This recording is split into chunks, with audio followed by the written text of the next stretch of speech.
নমস্কার বন্ধুরা, তোমরা কেমন আছো? আশা করছি ভালো আছো। আমিও তোমাদের আশীর্বাদে ভালো আছি। তো এই দেখো আমাদের ঠাকুরটা তোমাদের দেখাচ্ছি।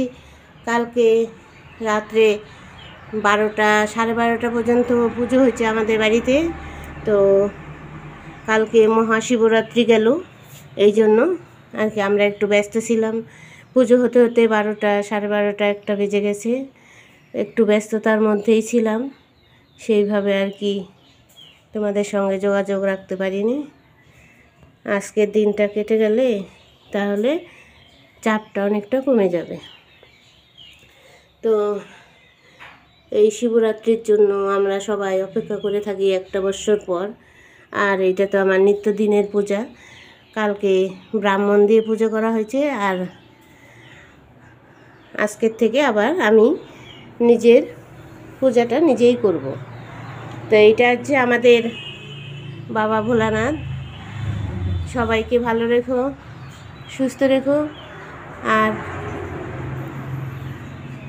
সবার জন্য মঙ্গল কামনা করে আজকে ভিডিও শুরু করলাম। দেখো তোমরা আমার ভিডিওটা কেমন লাগে আমাকে কমেন্ট করে জানাবে।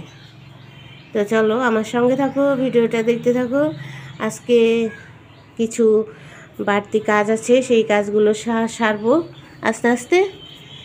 তো কালকে তো সারাদিন চাপের মধ্যে ছিলাম।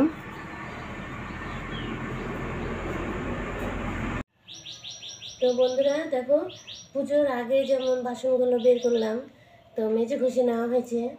এখন পূজাটা হয়ে গেল, এখন এই বাসনগুলো আবার মেজে ধুয়ে গোছাতে হবে। তো পূজার আগে যেমন কাজ থাকে, আবার পূজার পরেও সেই রকমই আবার তারও বেশি কাজ থাকে। তো এইসব গুছিয়ে সামনে নিতেই অনেকটা টাইম চলে যাবে।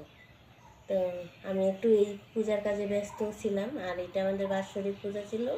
তো এই পূজাটা হয়ে গেল, আমি আর আজকের দিনটা একটু চাপের মধ্যে আছি। তারপরে হালকা হয়ে যাব, তোমাদের সঙ্গে আগের মতন আবার থাকার চেষ্টা করব। তোমরা আমার সাথে থেকো। চলো আমি দেখো বন্ধুরা, কালকে পুজো হতে হতে 1টা 2টো বেজে গেল। এই জন্য আর ঠাকুরের ভোগ প্রসাদ কাউকে দিতে পারি নাই, আজকে দিব।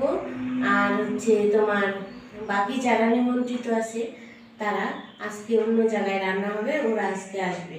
তো আজকের দিনটা কেটে গেলে আমি অনেকটা ফ্রি হয়ে যাব, আবার আগের মতো তোমাদের সঙ্গে থাকার চেষ্টা করব।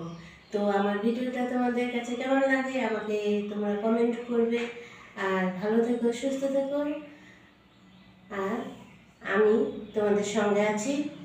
আজকের মতো ভিডিও এখানেই রাখছি।